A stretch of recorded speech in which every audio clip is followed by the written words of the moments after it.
आज सामने रखे हैं और कई जरूरी सुझाव भी दिए हैं।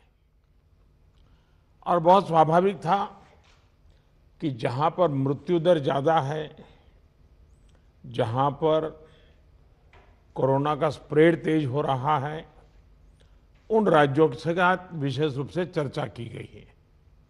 लेकिन बाकी राज्यों के पास भी काफी अच्छे सुझाव हो सकते हैं। तो मैं आग्रह करूंगा कि ऐसे कोई पॉजिटिव सुझाव जो जरूरी हैं, आपको लगता है वो मेरे तक पहुंचाइए, ताकि कोई न कोई रणनीति बनाने में वो उपकारक होंगे। अभी यहाँ जो भारत सरकार की तरफ से स्वास्थ्य सचिव की तरफ से प्रेजेंटेशन रखा गया, उससे भी स्पष्ट है कि एक बार फिर चुनौतीपूर्ण स्थिति बन रही है। कुछ राज्यों में स्थिति ज्यादा चिंताजनक है।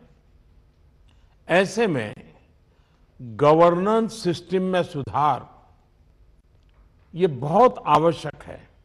ये मैं समझ सकता हूं कि साल भर की इस लड़ाई के कारण व्यवस्था में भी थकान आ सकती है, ढीलापन भी आ सकता है। लेकिन ये 2-3 सप्ताह और अगर हम टाइट करें और अदर गवर्नर्स को बड़ा मजबूत करें, इस पर हमने बल देना चाहिए। साथियों, आज की समीक्षा में कुछ बातें हमारे सामने स्पष्ट हैं और उन पर हमें विशेष ध्यान देने की जरूरत है। पहला, देश फर्स्ट वेव के समय की पीक को क्रॉस कर चुका है और इस बार के ग्रोथ रेट में पहले से भी ज्यादा तेज है। दूसरा, महाराष्ट्र, छत्तीसगढ़, पंजाब, मध्य प्रदेश, गुजरात समेत कई राज्य फर्स्ट वेव की पीक को भी क्रॉस कर चुके हैं। कुछ और राज्य भी इस ओर तेजी से बढ़ रहे हैं। मैं समझता हूं कि हम सबके लिए ये चिंता का विषय है, सीरियस कंसर्न है। और तीसरा, इस बार लोग पहले की अपेक्षा बहुत अधिक कैजुअल हो गए हैं।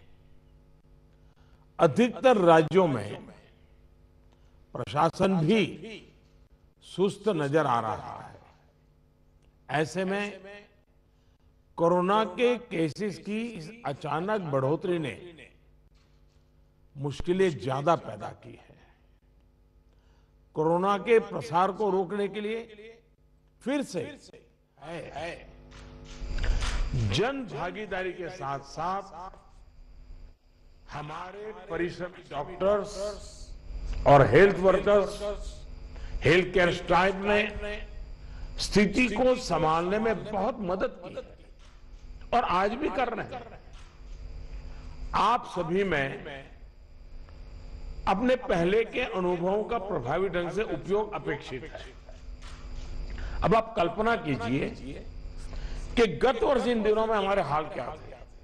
हमारे पास टेस्टिंग लैब नहीं थे, इवन मास्क कहां से मिलेगा ये भी एक चिंता का विषय था, पीपीई किट नहीं था। और उस समय हमारे लिए बचने का एकमात्र साधन बचा था लॉकडाउन, ताकि हम व्यवस्थाओं कि गत वर्ष इन दिनों में हमारे हाल क्या थे। हमारे पास टेस्टिंग लैब नहीं थे, इवन मास्क कहां से मिलेगा ये भी एक चिंता का विषय था, पीपीई किट नहीं था। और उस समय हमारे लिए बचने का एकमात्र साधन बचा था लॉकडाउन, ताकि हम व्यवस्थाओं को एकदम से जितना तेजी से बढ़ा सके और वो हमारी स्ट्रेटेजी काम आई। हम व्यवस्थाओं को बना सके, संसाधन खड़े कर पाए, हमारी अपनी कैपेबिलिटी बढ़ाई, दुनिया से जहां से प्राप्त कर सकते कर पाए और लॉकडाउन के समय का हमने उपयोग किया। लेकिन आज जो स्थिति है, आज जब हमारे पास सब संसाधन है, तो हमारा बल, और ये हमारे गवर्नेंस की कसौटी है, हमारा बल माइक्रो कंटेनमेंट जोन पर होना चाहिए। छोटे छोटे कंटेनमेंट जोन पे सबसे ज्यादा होना चाहिए। जहां पर रात्रि कर्फ्यू का प्रयोग हो रहा है, वहां मेरा आग्रह है कि उसके लिए शब्द प्रयोग हमेशा करें, कोरोना कर्फ्यू, ताकि कोरोना के प्रति एक सजगता बनी रहे। कुछ लोग ये इंटेलेक्चुअल डिबेट करते हैं कि क्या कोरोना रात को ही आता है। हकीकत में दुनिया ने भी ये रात्रि कर्फ्यू के प्रयोग को स्वीकार किया है, क्योंकि हर व्यक्ति को कर्फ्यू समय होता है तो याद आता है कि हाँ, मैं कोरोना काल में जी रहा हूं और बाकी जीवन व्यवस्थाओं को कम से कम प्रभाव होता है। हाँ, अच्छा होगा कि हम कोरोना कर्फ्यू रात को 9 बजे शुरू करें या रात को 10 बजे शुरू करें और सुबह 5-6 बजे तक चलाएं, ताकि बाकी व्यवस्थाओं को प्रभाव ज़्यादा न हो। और इसलिए उसको कोरोना कर्फ्यू के नाम से ही प्रचलित करें। और कोरोना कर्फ्यू एक प्रकार से लोगों को एजुकेट करने के लिए काम आ रहा है, अवेयरनेस के लिए काम आ रहा है, तो हमने इसके तरफ ध्यान देने के। लेकिन मैंने पहले कहा, अब हमारे पास व्यवस्थाएं इतनी हो चुकी हैं, माइक्रो कंटेनमेंट जोन, उसी पर बल दीजिए, आपको अच्छे परिणाम मिलेंगे। हाँ, उसमें जरा सरकार को थोड़ी मेहनत ज़्यादा पड़ती है, गवर्नेंस को टाइट रखना पड़ता है, हर चीज़ को माइन्यूटली ऑब्जर्व करना पड़ता है, लेकिन ये मेहनत रंग लाएगी, ये मुझ पर विश्वास कीजिए। दूसरी बात है, हमने पिछली बार कोविड का आंकड़ा 10 लाख एक्टिव केसेस से 1.25 लाख तक नीचे लाकर दिखा दिया था। ये जिस रणनीति पर चलते हुए संभव हुआ, वो आज भी उतने ही सटीक है। और मजा देखिए, उस समय सफलता हम ही लोगों ने पाई थी, तब संसाधन भी कम थे। आज तो संसाधन ज्यादा है और अनुभव भी ज्यादा है, और इसलिए हम इस पीक को बहुत तेजी से नीचे ला सकते हैं, पीक को ऊपर जाते रोक भी सकते हैं। और अनुभव कहता है कि test, track, treat, Covid appropriate behaviour और कोविड मैनेजमेंट, इन्हीं चीजों पर हमें बल देना है। और आप देखिए, अब एक विषय ऐसा आया है, मैं आप सभी मुख्यमंत्रियों से आग्रह करता हूं कि आप अपने राज्य की मशीनरी के द्वारा थोड़ा अगर एनालिसिस करें, सर्वे करें, और एक सवाल का जवाब हमें मिल सकता है क्या, मैं इसको सवाल के रूप में कह रहा हूं। होता क्या है कि इन दिनों कोरोना में, ये थोड़ा वेरिफिकेशन का विषय है, लेकिन आप भी उसको राज्य में करवा सकते हैं। पहले कोरोना के समय क्या होता था, हल्के फुल्के सिम्टम्स भी लोग डर जाते थे, तो तुरंत एक्शन लेते थे। दूसरा, इन दिनों बहुत पेशेंट असिम्टोमेटिक है और उसके कारण उनको लगता है तो ऐसे ही थोड़ा जुकाम हो गया, ऐसा हो गया, कभी कभी तो वो भी नजर नहीं रहा, और उसके कारण वो परिवार में पहले की तरह ही जिंदगी जीते हैं और परिणाम स्वरूप पूरा परिवार लपेट जाता है और फिर इंटेंसिटी बढ़ती है, तब हमारे ध्यान आता है। जो आज परिवार जो इसमें लपेट में आ रहे हैं, उसका मूल कारण है शुरुआत एसिम्टोमेटिक से होती है और केयरलेस होती है। उसका उपाय क्या है? उसका उपाय है प्रोएक्टिव टेस्टिंग। हम जितना ज्यादा टेस्टिंग करेंगे तो एसिम्टोमेटिक जो पेशेंट होगा वो भी ध्यान में आ जाएगा, तो परिवार में होम क्वारंटाइन वगैरह ढंग से कर लेगा। वो परिवार के साथ जैसे नॉर्मल जिंदगी जीता है वो नहीं जिएगा, और इसलिए पूरा परिवार जो आज सब लपेट में आ जाता है उसको हम बचा सकते हैं। और इसलिए हम अभी चर्चा जितनी वैक्सीन की करते हैं उससे ज्यादा चर्चा हमें टेस्टिंग की करने की जरूरत है, बल टेस्टिंग पर देने की जरूरत है। और हमने सामने से टेस्टिंग के लिए जाना है, उसको तकलीफ हो और फिर टेस्टिंग करने के लिए आए और फिर उसको पॉजिटिव नेगेटिव मिल जाए, और वो मैं समझता हूं क्रम हमारे लिए थोड़ा बदलना पड़ेगा। हमारे पास वायरस को कंटेन करने के लिए एक अहम तरीका है कि हम ह्यूमन होस्ट को कंटेन करें। मैंने पहले भी कहा था, ये कोरोना एक ऐसी चीज है कि जब तक आप उसको लेकर के नहीं आओगे घर में नहीं आता है, और इसलिए ह्यूमन सोर्स जो है हर एक को हमने जागरूक करना पड़ेगा, उसने नियमों का पालन करना होगा, ये बहुत आवश्यक है। और निश्चित तौर पर इसमें टेस्टिंग और ट्रैकिंग की बहुत बड़ी भूमिका है। हम टेस्टिंग को लाइट न लें।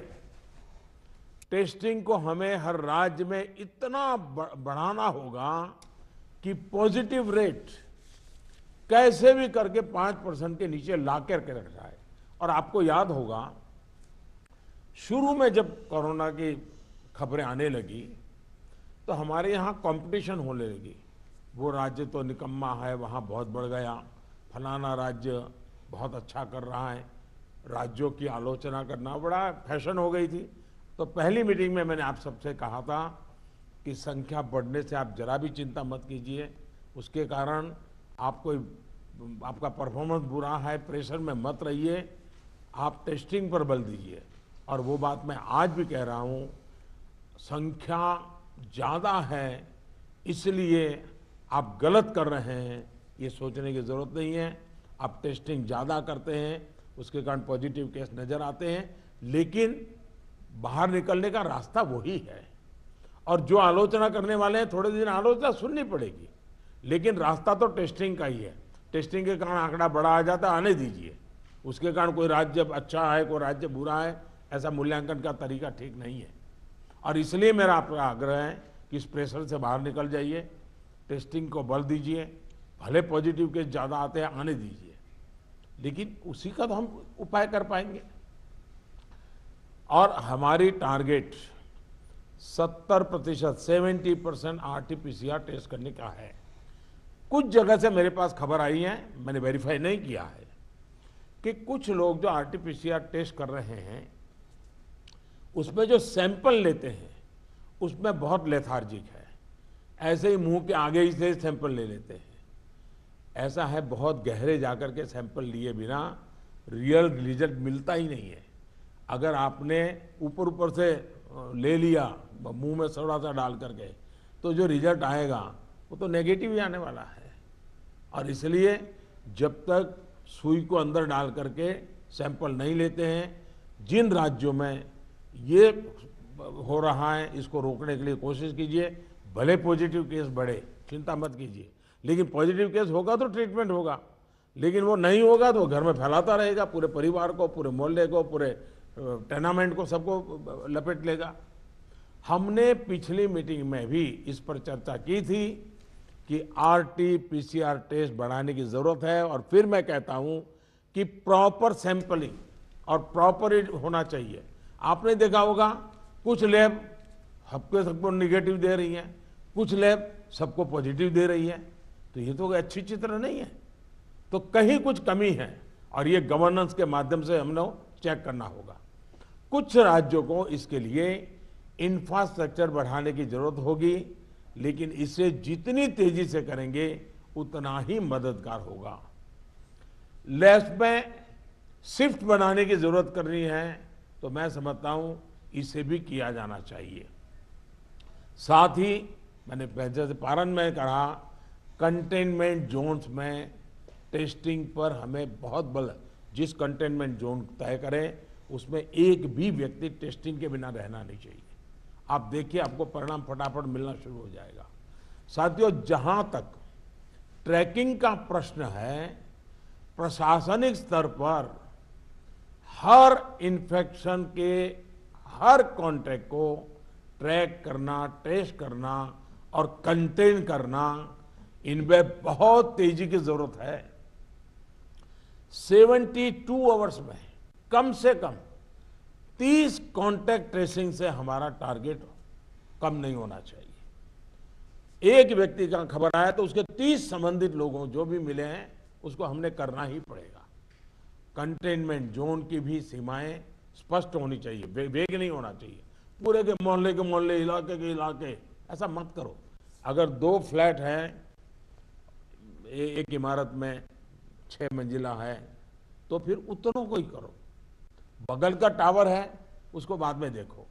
अदरवाइज क्या होगा कि हम सब के सब सरल मार्ग यही है कि मेहनत कम पड़ती है, ये कर दो, उस दिशा में मत जाइए। आप सब इस दिशा में सक्रिय हैं।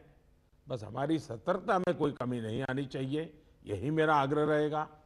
हमें ये सुनिश्चित करना है कि कोविड फटीग के चलते जमीन तक जाते जाते प्रयासों में सुस्ती किसी भी प्रकार से नहीं आने देनी है।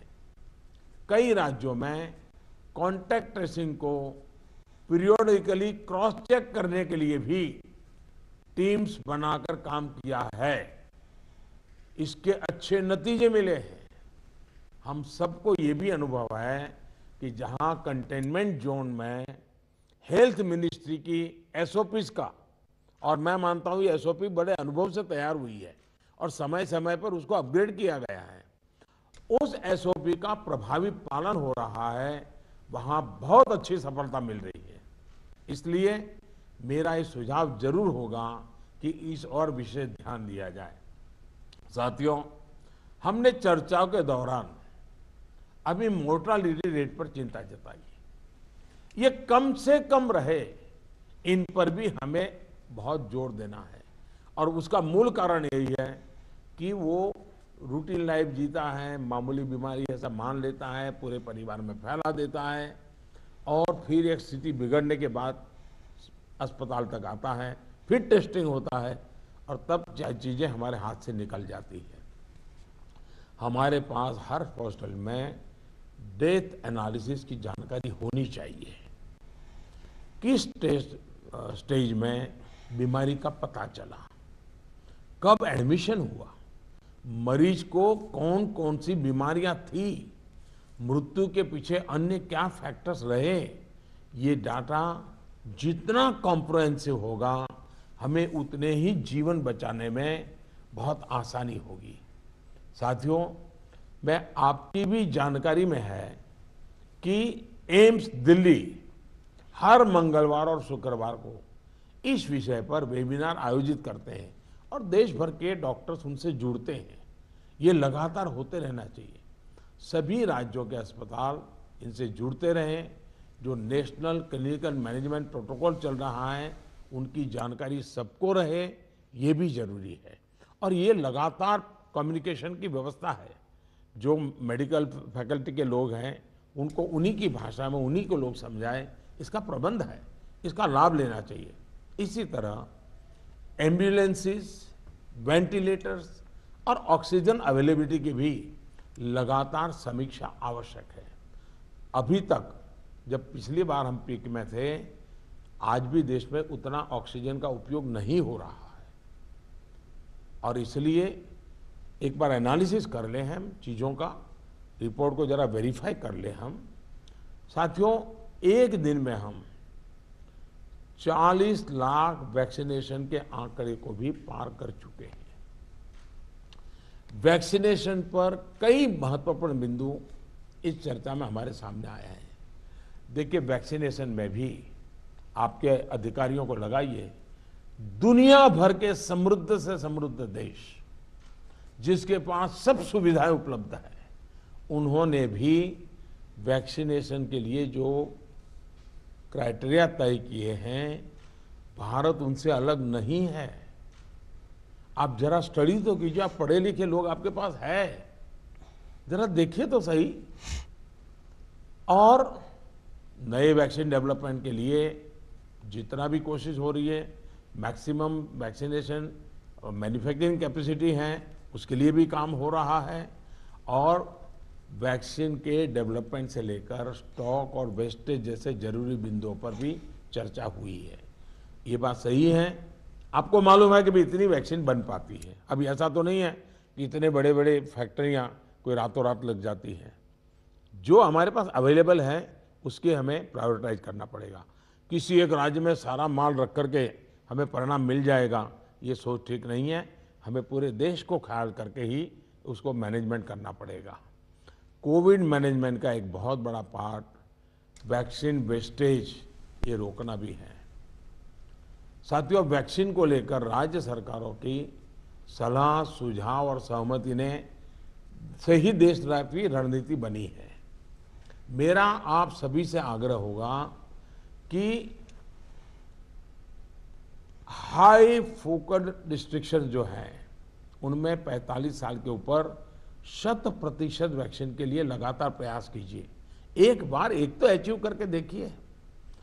मैं एक सुझाव देता हूं, क्योंकि ये कभी कभी वातावरण बदलने के लिए चीजें बहुत काम आती हैं। 11 अप्रैल ज्योतिबा फुले जी की जन्म जयंती है और 14 अप्रैल बाबा साहब आम्बेडकर जी की जन्म जयंती है। क्या हम 11 अप्रैल से 14 अप्रैल पूरे अपने राज्य में टीका उत्सव मना सकते हैं? एक पूरा वातावरण क्रिएट कर सकते हैं टीका उत्सव का। एक विशेष अभियान चलाकर हम ज्यादा से ज्यादा एलिजिबल लोगों को वैक्सीनेट करें। जीरो वेस्टेज तय करें हम कि इन 4 दिन जो है टीका उत्सव में जीरो वेस्टेज होगा। वो भी हमारी वैक्सीनेशन कैपेसिटी को बढ़ा देगा। हमारी वैक्सीनेशन कैपेसिटी का ऑप्टिमम यूटिलाइजेशन ये हम लोग करें। और इसके लिए अब हमें यदि वैक्सीनेशन केंद्रों की संख्या बढ़ानी है तो उसको भी बढ़ाएं। पहले एक बार देखें कि हम 11 से 14 अप्रैल किस प्रकार से चीजों को मोबिलाइज कर सकते हैं। एक अचीवमेंट का सेटिस्फैक्शन मिलेगा, वातावरण बदलने में बहुत काम आएगा। और मैं भारत सरकार को भी मैंने कहा हुआ है कि जितनी मात्रा में हम वैक्सीनेशन पहुंचा सकते हैं पहुंचाने का प्रयास करें।